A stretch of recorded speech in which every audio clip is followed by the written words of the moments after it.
بسم اللہ الرحمن الرحیم۔ ایک سوال اور اس کا آسان سا آپ کو جواب دوں تاکہ آپ کو سمجھ آئے آپ کے وجود میں اور امام زمانہ کے وجود میں ربط کیا ہے۔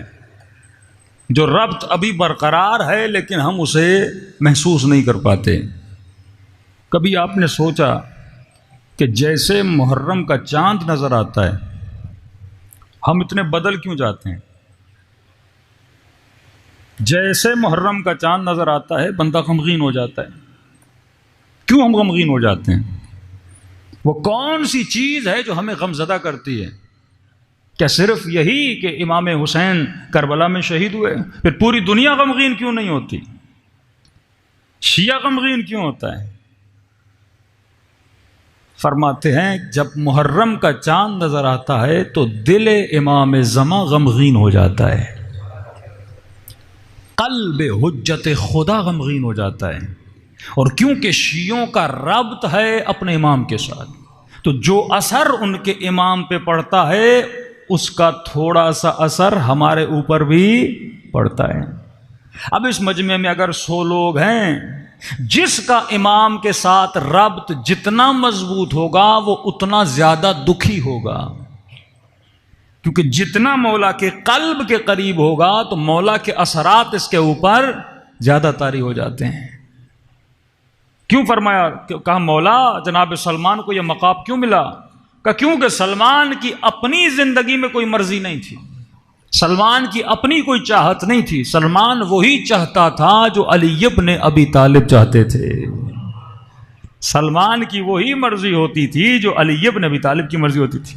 جب آپ کا ربط ہو جائے نا، یہی جملہ اکثر وہابی حضرات شیعوں پر اعتراض کرتے ہیں کہ آپ کا عقیدہ ہے کہ مولا علی جسم نہیں رکھتے، مولا علی اپنا پروردگار عالم جسم نہیں رکھتے، خدا آنکھیں نہیں رکھتا، خدا کان نہیں رکھتا۔ جب خدا کان و ہاتھ و بدن نہیں رکھتا پھر آپ خود کیوں کہتے ہو کہ علی عین اللہ ہے، علی ید اللہ ہے، علی وجہ اللہ ہے، علی لسان اللہ ہے؟ تو ایک طرف تو کہتے ہو خدا کا کوئی جسم نہیں ہے، دوسری طرف کہتے ہو کہ علی عین اللہ ہے، علی وجہ اللہ ہے، علی ید اللہ ہے، علی عضد اللہ ہے۔ تو یہ باتیں تو ملتی جلتی نہیں ہے، لہٰذا تم لوگ شرک کر رہے ہو کہ علی کو اللہ کی آنکھیں بنا دی، علی کو اللہ کے ہاتھ بنا دیے۔ تو آج کا جوان اس کا جواب کیسے دے گا؟ عقل ہو تو بندہ جواب دے، معرفت ہو تو آدمی جواب دے سکتا ہے۔ مثال کے طور پر میں اس ممبر پر بیٹھا ہوں، آپ سب سے پوچھا جائے کہ یہ ہاتھ کس کا ہے تو سب کہیں گے مولانا کا ہاتھ ہے، اور مجمع سے کوئی ہاتھ بلند کرے تو بولا جائے گا کیا وہ مولانا کا ہاتھ ہے؟ کہیں گے نہیں، مولانا کا ہاتھ نہیں ہے، ایک مومن کا ہاتھ ہے۔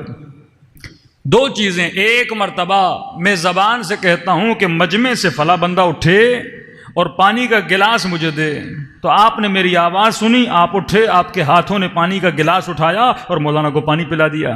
لیکن ایک مرتبہ میں ممبر پر بیٹھ کر کہوں نہیں، سوچوں، ارادہ کروں۔ دو لفظ ہیں، ارادہ اس کے بعد کلام ہوتا ہے، لیکن میں کلام نہ کروں، صرف ارادہ کروں، ذہن ہی ذہن میں ارادہ کروں کہ بھائی یہ جناب اٹھیں اور مجھے پانی پلائیں۔ سوال یہ ہے کیا یہ میرے ارادے کو سمجھیں گے؟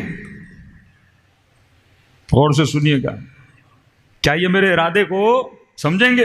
قطعاً کہیں گے مولانا میں کیسے آپ کے ارادے کو سمجھوں؟ جب تک آپ بولو گے نہیں تب تک میں سنوں گا نہیں، اور جب تک سنوں گا نہیں اس بات پہ عمل نہیں کروں گا، تو یہ میرے ارادے کو نہیں سمجھ سکتا۔